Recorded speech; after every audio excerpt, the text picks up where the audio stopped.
Ah, je me souviens, rempli de promesses de la part de Dieu après ma conversion. Je me suis converti en 85.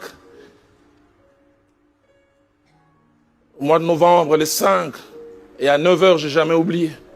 3 ans après, je commençais par passer par des situations les plus difficiles de ma vie. Depuis 89, je me suis retrouvé avec un seul pantalon et une seule chemise. Ce pantalon, je l'appelais fils unique parce qu'il n'avait ni grand frère ni petit frère. Et cette chemise avait une particularité. Elle a dû s'adapter aux circonstances. Quelqu'un dit la souffrance vous rend créatif. Quand je l'avais acheté, elle était manche longue, avec une forme de col qui pendait jusque-là. Mais comme je n'avais que ça, à force de laver, ça s'est troué un peu, j'ai biffé les mentions inutiles. C'est devenu manche courte. J'oublie jamais, un jour alors que je voulais sortir, je me suis rendu compte qu'au niveau de ce qu'il y avait comme col, ça s'est déchiré.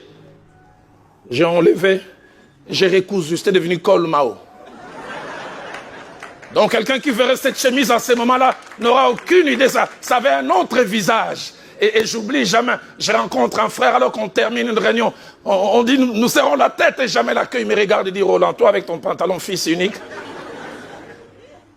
et avec ta chemise qui s'adapte, est-ce que, qu'on se le dise, est-ce que tu es la tête? Je ne voulais pas dire je suis la queue, sinon je ferais honte à mon Dieu. J'ai dit, c'est vrai que je ne suis pas la tête, mais je ne suis quand même pas la queue.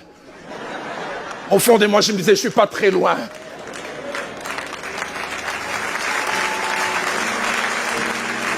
Mais ce n'était qu'un point de passage. Ma Bible à moi dit, plusieurs maux atteignent souvent les justes, mais l'Éternel en délivre quelquefois, de temps en temps. L'Éternel en délivre toujours. Dites avec moi, Dieu fidèle. Oh Dieu fidèle, quoi qu'il arrive, j'aimerais dire à quelqu'un, notre Dieu peut tout. Et que rien ne s'oppose à tes pensées.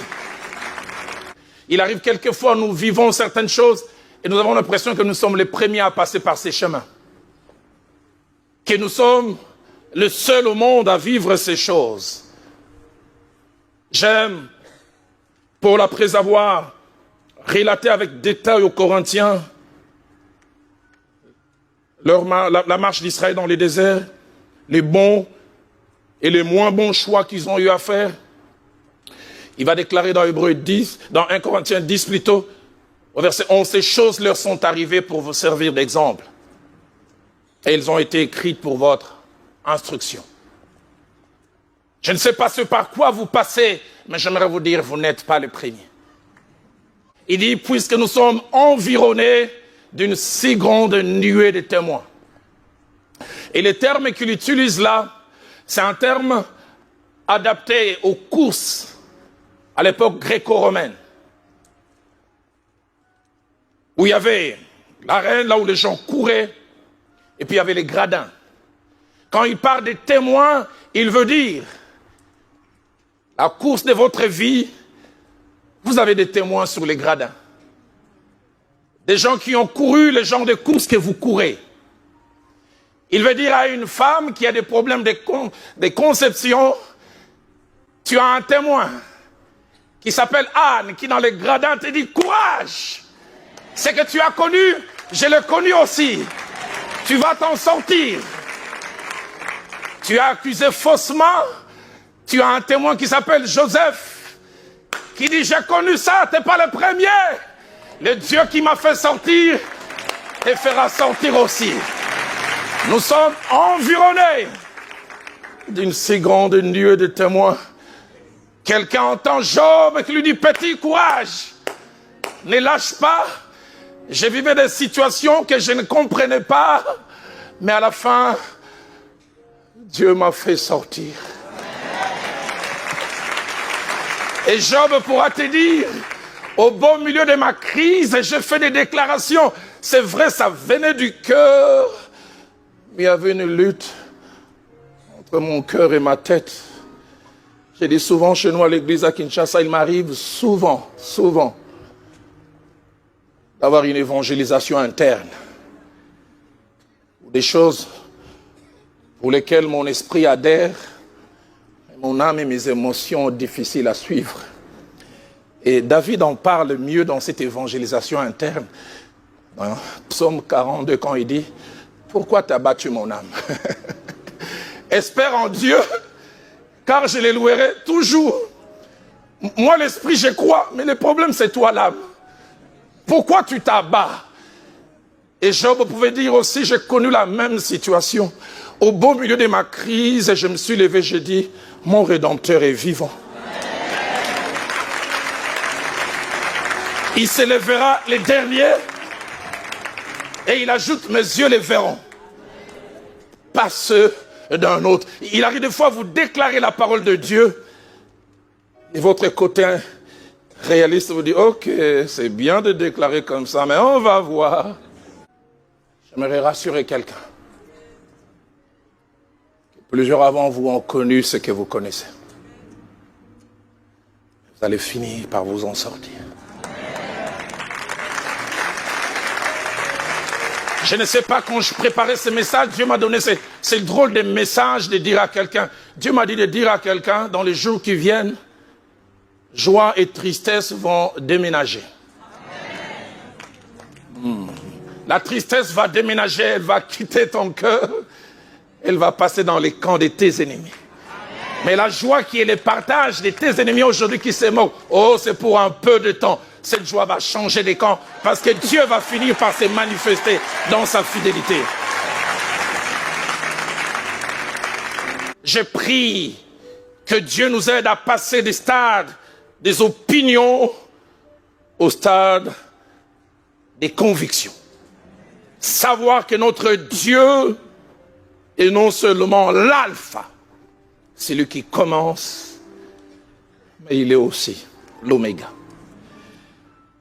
J'aime quand Dieu, au travers de sa révélation, dépose un savoir dans le cœur des hommes et des femmes. Quand on est en communion avec celui qui est mort et ressuscité sur la croix. Quand on est en communion avec Jésus-Christ. On devient subitement détenteur d'un savoir. Mon pasteur disait cette phrase que j'aime souvent répéter. Il dit, dans la communion avec Dieu, il arrive souvent que subitement vous savez. Vous ne savez pas comment vous savez, mais tout ce que vous savez, c'est que vous savez. Je sais que bientôt ça va marcher. Comment tu le sais? Je ne sais pas. Mais tout ce que je sais, c'est que je sais. 2 Timothée chapitre 1er verset 12, alors qu'il passe par des tribulations, des moments difficiles. Écoutez cette conviction qui sort de la bouche de l'apôtre Paul. Il dit, je sais en qui j'ai cru. Et je suis persuadé qu'il a la puissance de garder mon dépôt jusqu'en séjour.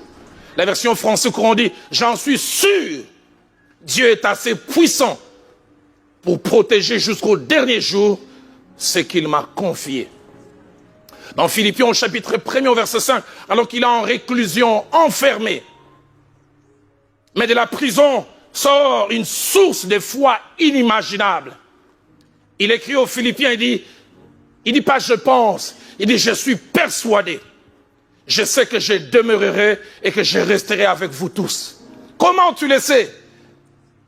Tu es emprisonné et tous les vents sont contraires, ils ont la force. Je suis persuadé que je demeurerai, que je resterai avec vous. Il est l'alpha et l'oméga. Il est celui qui initie les choses ou les commence. Et souvent il part de rien ou de peu pour amener à l'accomplissement, c'est-à-dire à la plénitude. Si vous allez chez moi, au pays, vous trouverez plein de maisons inachevées. Et l'on se demande si c'est un projet pour ces gens. Capacité de commencer, mais pas capacité d'aller jusqu'au bout. Et l'une des choses que le Dieu de la Bible n'aime pas, c'est que l'on puisse douter de sa capacité à finir. Dans Luc au chapitre 18, versets 28 à 30, Jésus-Christ montre combien le fait de commencer, de ne pas aller jusqu'au bout, n'est pas une bonne chose. Il dit, car lequel de vous, s'il veut bâtir une tour, ne s'assied d'abord pour calculer la dépense et voir s'il a de quoi la terminer. Écoutez ce qu'il ajoute au verset 29, de peur qu'après avoir posé les fondements, ils ne puissent l'achever et que tous ceux qui les verront se mettent à les railler. Une autre version dit à se moquer. Une autre version dit même à rire de lui. En disant, cet homme a commencé à bâtir et il n'a pas pu achever. Au sortir d'Égypte, alors que Dieu est fâché contre son peuple qui a fauté, qui a fabriqué un veau d'or, Dieu s'est révélé comme l'alpha qui les a fait sortir à bras forts et étendus, en brisant les eaux de la mer Rouge et en les faisant sortir au grand jour. Mais il est fâché contre eux. Et il dit à Moïse, je vais détruire ce peuple et avec toi je vais commencer une nouvelle génération. Moïse dit, dans Nombre 14, 15 à 16, si tu fais mourir ce peuple comme un seul homme, les nations qui ont entendu parler de toi diront, l'Éternel n'avait pas les pouvoirs de mener ce peuple dans le pays qu'il avait juré de leur donner. Ils diront, tu t'es montré comme alpha, mais tu n'avais pas suffisamment de moyens. Étonnant. Après, la Bible dit, Dieu s'est repenti. Dieu changea d'avis. Parce que Dieu, quand il commence, il va jusqu'au bout. Je ne sais pas qu'est-ce que je dois dire à quelqu'un, mais j'aimerais dire à quelqu'un, je ne sais par quoi tu passes. Il est l'alpha. Et il est l'oméga.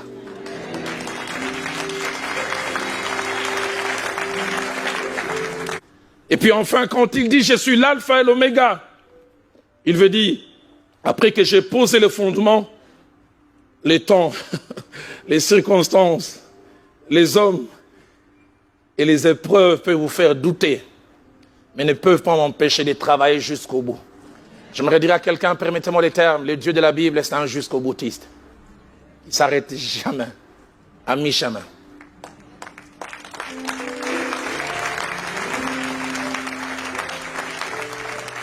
J'aimerais dire à quelqu'un, tes doutes ne font pas douter Dieu. Mon Dieu ne dépend pas de ce que tu dis. C'est pour ça que je dis, j'aime la sincérité de la parole de Dieu. Cet homme, ce jour-là, il avait une crise de spiritualité. Il voit Jésus, il dit, voici l'agneau de Dieu qui ôte les péchés du monde. C'est lui la solution. Et puis quelques temps après, il est arrêté. Il est en prison, dans sa cellule froide. Il appelle ses disciples. Il dit, j'ai une commission. Allez demander à ce type-là, est-il celui qui devait venir? Ou devons-nous en attendre un autre? Je m'imagine l'embarras des disciples. Mais n'est-ce pas celui qui nous a dit, voici l'agneau? C'est pour ça que je dis, j'aime la sincérité de la parole de Dieu. J'aime quand Dieu achève, quoi qu'il arrive, quelles que soient les circonstances. J'aimerais dire à quelqu'un, Dieu a un plan B pour toi. Loin de ta pensée, loin de tes projets, mais que lui connaît. J'aimerais le dire à la manière des gens de mon pays, Dieu est en train de comploter en ta faveur. Il est en train de préparer des choses. Quoi qu'il arrive, quand il se manifeste comme alpha, il finit par se manifester comme oméga. Mais la dernière, tout celui qui a vu Dieu commencer comme alpha et qui finit par le voir comme oméga n'est plus jamais la même personne. Celui qui l'a vu comme alpha et qui est passé par des doutes, mais qui finit par le voir comme oméga, n'a jamais de doute. N'abandonne pas. Combien d'entre nous lâchent? Combien d'entre nous abandonnent? Hébreux 10, 38 dit, et mon juste vivra par la foi. Mais s'il se retire, mon âme ne prend pas plaisir en lui. J'aimerais dire à quelqu'un, ne te retire pas. J'aimerais dire à quelqu'un, ne lâche pas. En 68, il y a eu les Jeux olympiques de Mexico. On a commencé la grande course appelée marathon. Et un jeune Éthiopien est parti tambour battant. Au bout de quelques kilomètres, il s'est accroché avec quelqu'un, puis il est tombé. Il s'est blessé au genou, il a cogné la tête et le sang a commencé à gicler. Chaque effort qu'il faisait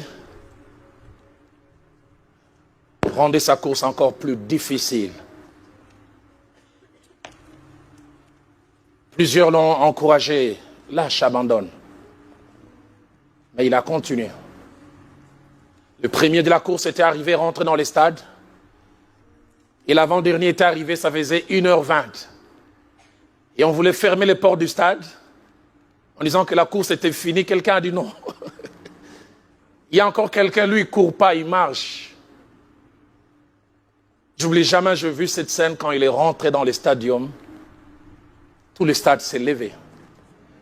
Il est devenu un plus populaire que les premiers.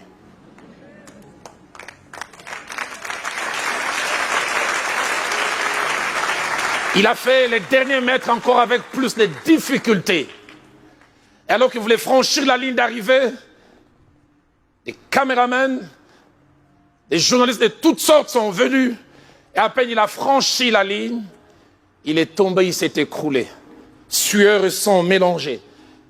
Et un journaliste a pris les micros, il a dit, mais tu t'es blessé il y a plus d'1h30 et tu aurais dû abandonner. Pourquoi tu n'as pas lâché prise? Il a retiré sang et sueur mélangés. Il dit, quand j'ai quitté la Tanzanie, j'ai promis à mon président Julius Nyerere, non pas de commencer une course, mais de la terminer.